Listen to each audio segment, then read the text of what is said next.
Hello everybody, I'm back here again to talk about LEGO Marvel's Avengers Strategy Guide, but this time for the handheld. The handheld version of the guide was not available in the print guide, it was only available in the eGuide, which if you bought the print guide you got a code for the eGuide. So if you only bought the handheld version of the game, which I do not recommend whatsoever because it's not good, therefore, then you would have to buy this. Now, I was pretty glowing in my review of Lego Marvel's Avengers for the console version. I mean, I was able to get platinum trophy. Everything worked out. I had a few complaints. This one I have a few more, and I did my best to kind of sit down with it and make sure that my thoughts were not entirely about disliking the game, because I really do not like this version of the game.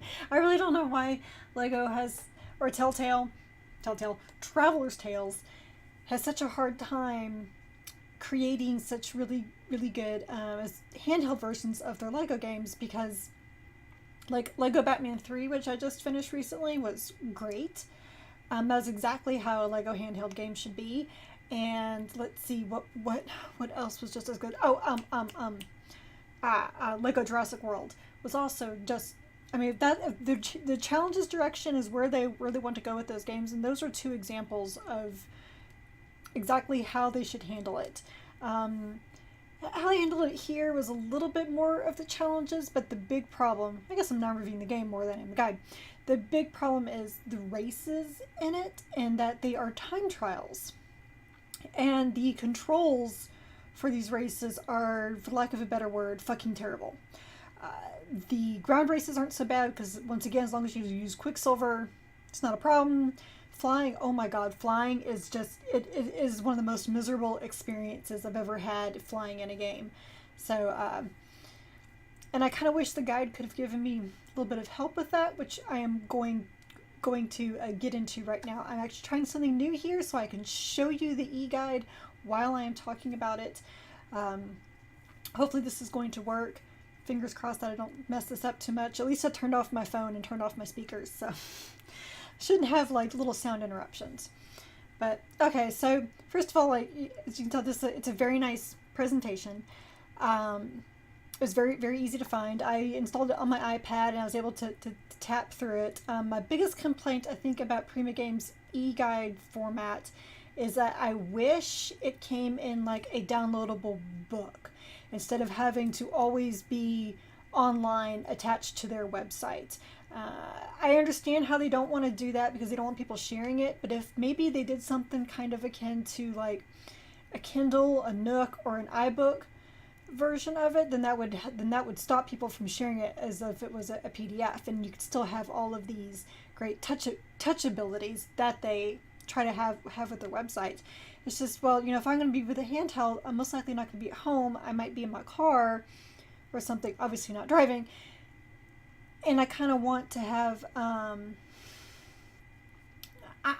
may want to look at the guide, and you know, my iPad's not 3G or 4G capable, so because I don't want to spend another $200, so I couldn't access the guide if I was traveling, which is kind of a problem, because one thing I do like about the print guides is that I can take it with me if I am traveling it.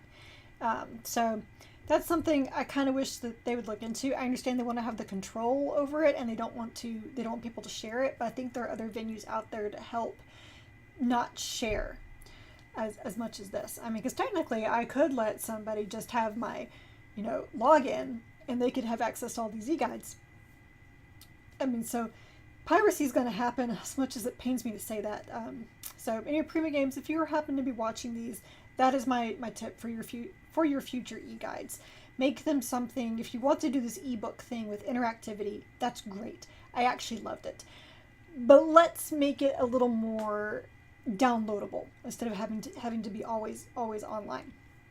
With all that said, let us get into this. Now, as you probably have gathered, I have not gotten the platinum trophy in this, nor will I ever, because one, the collectibles in this thing are terrible, and two, I realized I can't do the time trials in the races. Like, I can't even come in third place. Like, I'm so bad at it, it kicks me out. It's this game is just awful. So But one thing, but the guide though was pretty good for getting through the missions. Like if you want to find the collectibles in the missions. So let's go on ahead and open this right up here. Oh, it's not what I wanted.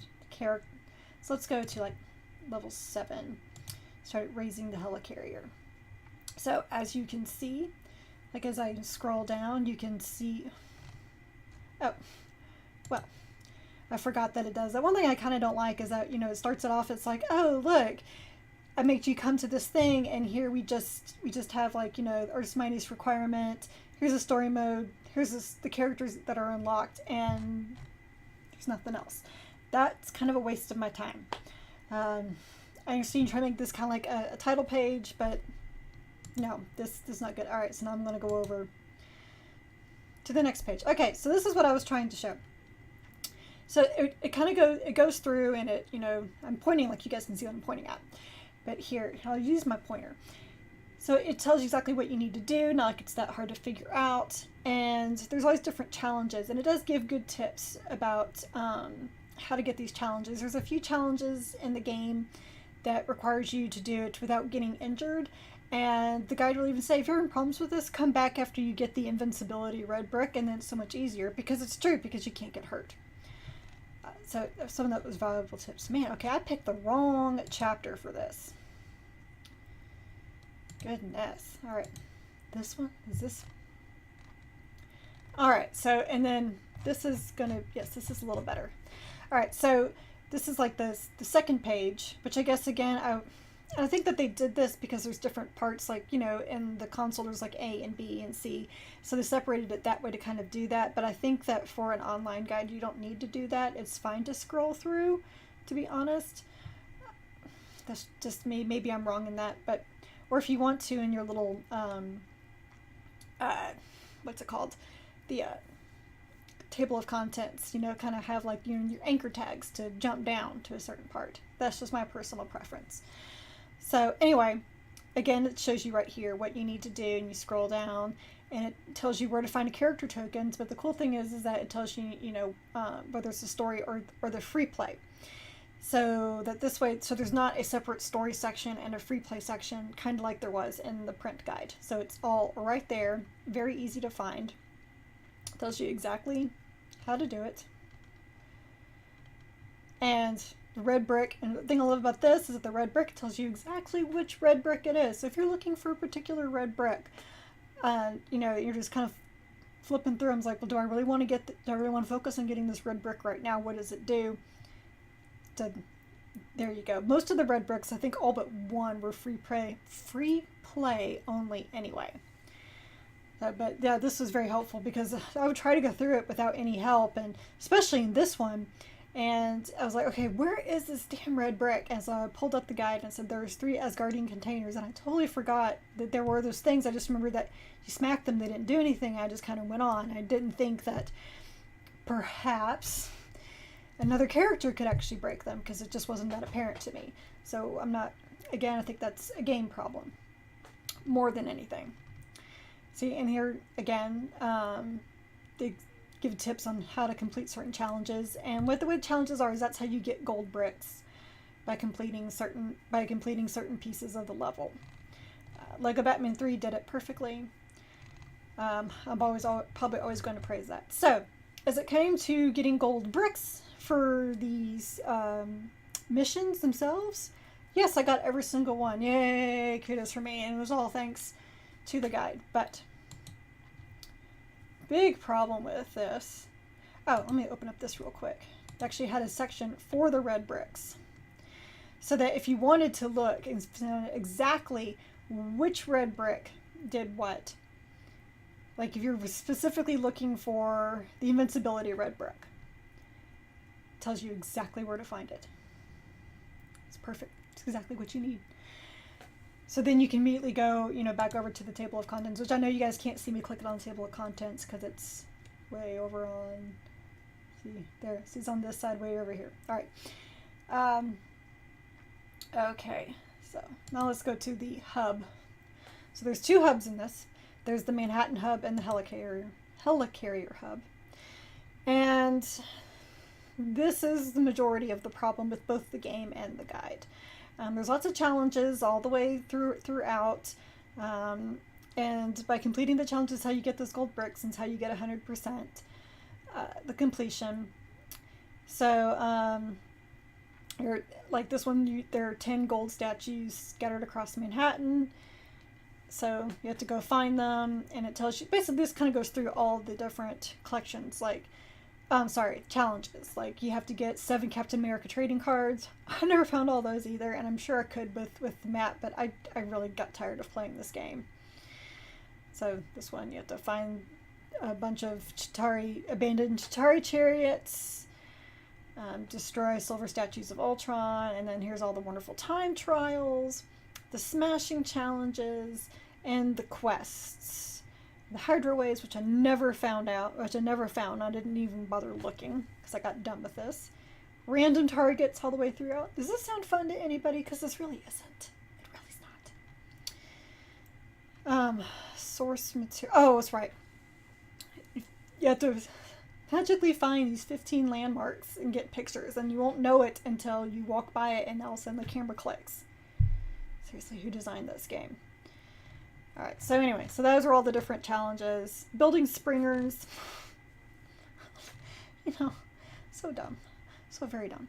So, but if you want to do all those challenges, they did make their own little map. Lovely, a little, legend. God, that's the word.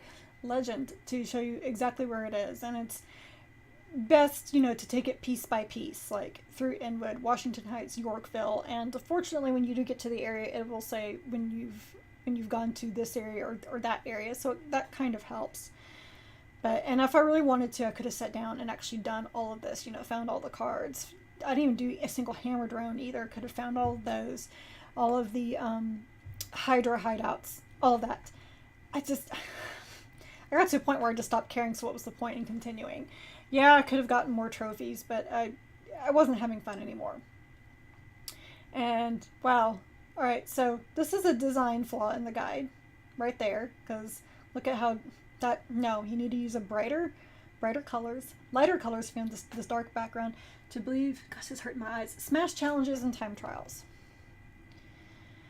Okay, so now I'm going to scroll back up here real quick. My biggest beef with all of this is that for the time trials and for the smash challenges, can't you give a tip of who you recommend to use for this stuff? And then maybe a move that will help you get through it, because it never once tells you who you can use for these smash challenges, so I ended up using Hulk because as learning exploding arrows just did not do it. Well, I was doing a whole bunch of jump and slams because that's what he does. And you learn later in the game that he actually has this charge attack where he just, barrels through stuff and nothing will stop him. Well, you can rack up those tokens in that amount of time because these are timed. You have to get so many studs, not tokens. You have to get so many studs in a certain amount of time. Well, why couldn't there have been a tip right here? Use Hulk or Abomination or Red Hulk, someone who's massive, and just use the charge move. Or even, gosh, Captain America has a charge move in this. He could have done it. That would have been helpful. So once you figure that out, they're so simple. It's so easy to rack up the first place. Well, like gold, silver, bronze places, and how many studs you collect. Now, like for the time trials, again, like there's actually a tip here for the races, like using Quicksilver. I actually didn't see this the first time that I played this. I'm wondering if that's because of my last review when I talked about Quicksilver. I'd like to take some credit for that, because this is an eGuide, so one of the benefits of the eGuide is that if there's any mistakes, any corrections, they can update it. It's not as important for a game like this, but it is, for any online game, obviously, like Street Fighter V or Mortal Kombat, which there's not one, but because they always do some balancing tweaks. Regardless, I kind of think that they added this in here because I don't remember seeing that. Because I remember when I was making my notes, I was like, they didn't tell anybody. So But anyway, so they do have on here that some races on the ground can be performed by fast characters such as Quicksilver. And some races require flying characters. Now, is there an easier flying character to try? Because Falcon was super easy in the console to manipulate through these. He's not in here. I haven't found anyone who is, but if there are, or if you have any tips for how to suffer through the flying, those would be great. Or any vehicles, because there's so many different vehicles. If there's any of those that are easier to manipulate, that would have been a really good tip right here as well. And something else I'm pretty sure that they changed was in these quests, because once, okay, so they say here, you know, you got all these quests, and you're like, well, what quests are they? Well, fortunately, you scroll all the way down, past the maps, and for each area, they tell you exactly what is in each area. You know, which character tokens are there, where all of the stuff is, and if it's a kind of weird character token, they'll show you, or like here the bullseye with the Captain America card, because Captain America cards, they're just, as you can tell, they're super tiny and super pain in the butt to find. So it'll list it on here, and it'll tell you if you have any, let me try to find one, any character quests. Also 2 side missions, yeah. So first, the undefeated champion requires Taskmaster, and which then you unlock the Squirrel Girl and the Squirrely-Gig. And so if you can't find these certain characters, you can always go to the character section of this eGuide, and it'll tell you exactly where to find the character, whether it's a token or whatever. The problem that I ran into is that for the side missions, only, I think it's the first 4 or 5 unlock at the very beginning, and then the last few only unlock after you complete the quests.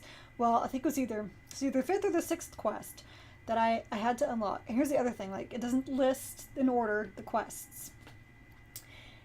I forget exactly where it is, but the quest was for, it's either Ronin or Echo or something, I don't remember.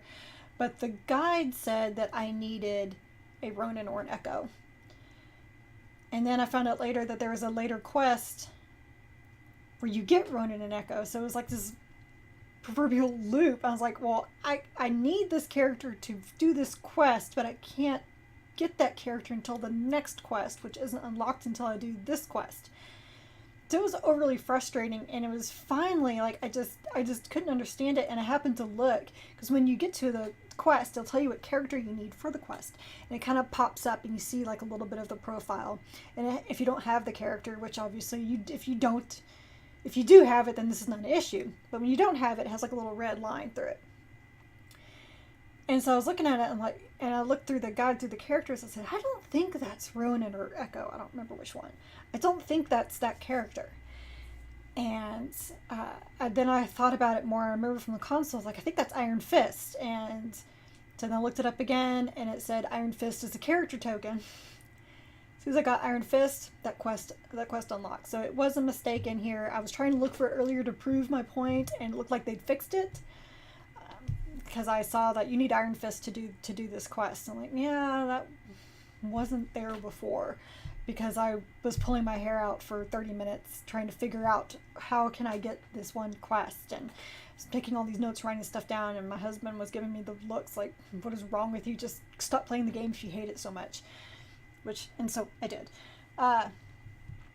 So those, but you know, again, they corrected it. But, you know, a little list of the quests would be good. So you don't have to look through every single district, because maybe you don't really know what district you're in, or you don't care. The maps are great in this. I mean, at least it does actually show you, you know, where the stupid photos are. Oh my gosh. My feelings of this game are just ruining everything. And it does mark, you know, where those stupid springboards are, because yes, this is a challenge, is to find all of these springboards. So dumb. Let's see, let me go over to one more section, because they actually do have a section for the Vita trophies. And they actually do have some tips. Like, as you can see right here for the team player, this is easy to get during level 15. You need to do several teamwork moves. All right. There's 8 of them though, and that one at level 15, you only do about 4 or 5. What are the others? They're not that obvious. Now, fortunately, most of the others are actually trophy names. Science Bros, that's one, with Tony Stark and Bruce Banner, which is actually kind of a funny one. And then Iron Man and War Machine. So at least those are meant. Okay, good. Make sure that's actually on the. I was recording that. So yes, those are actually on there. But it still would have been good if they had it here. Just a nice little list. Here's all the teamwork moves. Because then I would have just opened up a level and I just would have rotated in teamwork moves, one after the other, to get it. So, over here, you smash 10 objects using Hulk's punch on a wall. Where's a good place to do that? Chain together 4 hyper jumps as Hulk. What exactly is that, and where is the best place to do it? Perform a repulsor blast during a landing slide and smash an object. Where's a good place to do that? So obviously I never did any of these. And there's perform 10 stealth finishers as Loki. Didn't even know that was a thing with Loki. Where can I do that? How do you trigger that? So, I mean, but again, there was a lot of these. I was like, yeah, I'm not even trying these. Smash 10 objects using a hyper jump slam. Where's a good place to do that? It's like they started out so well and then it just kind of fell. I mean, here they use all of Hawkeye's trick arrow types. Well, here's the secret. When you finish story mode, you will get this trophy because you have to use all of Hawkeye's trick arrow types. And they give a tip, right here, for how to do this one, which I never did. I could never get 6 on a screen. I could get 5, and 1 would stay way off in the corner of the screen. I could never entice him over. If I moved over, then 1 would stay on this side of the screen, never come over. It was really, really annoying. See, then on here they actually put a tip. So why some got tips and why some didn't, I don't understand. So this kind of feels like it's a little bit of a half-baked effort. Well, maybe not half-baked, it's hard. Maybe 2/3 baked or 3/4 baked effort. But again, I don't even recommend getting this on handheld, so probably what I'm saying is moot anyway. I did look at the console version of this, and it's pretty much the print guide, straight out, just ported onto here for easiness. For easier access if you want e-access, which is fine, again, unless you're traveling, because you have to have internet access in order to access these guides. So anyway, so that is why I am actually giving the Lego Marvel Avengers Vita Guide a 3.5 out of 5. And I'm trying not to let my feelings for the game, but there's just so many places where they could have given tips and could have been helpful, and they weren't. The only reason why they don't get a 3 is because it looks like they did fix some of the errors that I had noticed when I first got in there. So that is my thoughts on that. The only way I'd recommend getting this e-guide is if you happen to already, if you need it for the console version and you don't want to get the print book, or you happen to already have the code from your book. Otherwise, I can't recommend this at all. It doesn't help that I don't recommend the game either. So, but for the accessibility alone and needing internet connection, then I recommend the book every time, each and every time. Anyway, so thank you so much for being part of this little experiment and reviewing e-guides, and I will catch you next time. Bye.